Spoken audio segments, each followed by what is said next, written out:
राधे राधे भक्तों, आज हम श्रवण करेंगे माघ मास का 7वां अध्याय। कथा श्रवण करने से पहले हमारा YouTube चैनल सब्सक्राइब और वीडियो को लाइक जरूर करें। तो चलिए कथा श्रवण करते हैं। चित्रगुप्त ने उन दोनों के कर्मों की आलोचना करके दूतों से कहा कि बड़े भाई कुंडल को घोर नरक में डालो और दूसरे छोटे भाई विकुंडल को स्वर्ग ले जाओ, जहाँ उत्तम भोग है। तब एक दूत तो कुंडल को नरक में फेंकने के लिए ले गया और दूसरा दूत बड़ी नम्रता से कहने लगा कि हे विकुंडल, चलो, तुम अपने अच्छे कर्मों से स्वर्ग को प्राप्त होकर अनेक प्रकार के भोगों को भोगो।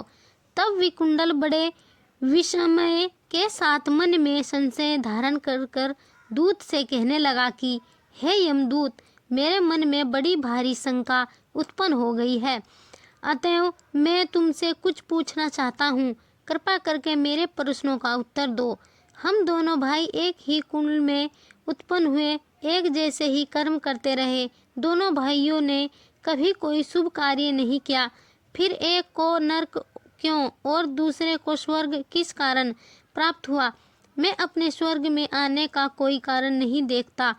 तब यमदूत कहने लगा कि हे विकुंडल, माता पिता पुत्र पत्नी भाई बहन से सब संबंध जन्म के कारण होते हैं और जन्म कर्म के भोगने के लिए ही प्राप्त होता है। जिस प्रकार एक वृक्ष पर अनेक पक्षियों का आगमन होता है, उसी तरह इस संसार में पुत्र भाई माता पिता का भी आगमन होता है। इनमें से जो जैसे जैसे कर्म करता है वैसे ही फल भोगता है। तुम्हारा भाई अपने पाप कर्मों से नरक में गया, तुम अपने पुण्य कर्म के कारण स्वर्ग में आ रहे हो। तब विकुंडल ने आश्चर्य से पूछा कि मैंने तो कोई आजन्म कोई धर्म का कार्य नहीं किया, सदैव पापों को ही मैं करता रहा। मैं अपने पुण्य के कर्म को नहीं जानता। यदि तुम मेरे पुण्य के कर्म को जानते हो तो कृपा करके बतलाइए। तब देवदूत कहने लगा कि मैं सब प्राणियों को भली भांति जानता हूँ, तुम नहीं जानते।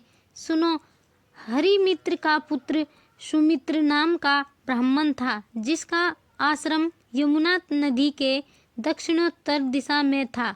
उसके साथ जंगल में ही तुम्हारी मित्रता हो गई और उसके साथ तुमने 2 बार माघ मास में श्री यमुना जी में स्नान किया था।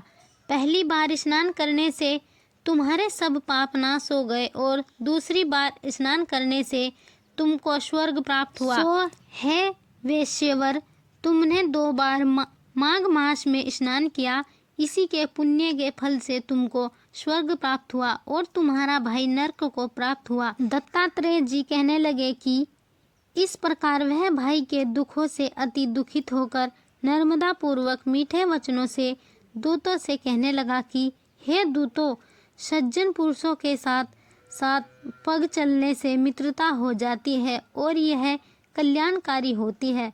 मित्र प्रेम की चिंता न करते हुए तुम मुझको इतना बताने की कृपा करो कि मैं कौन से कर्म से मनुष्य यमलोक को प्राप्त नहीं होता, क्योंकि तुम सर्वज्ञ हो। तो भक्तों, यह कथा थी माघ मास का 7वां अध्याय।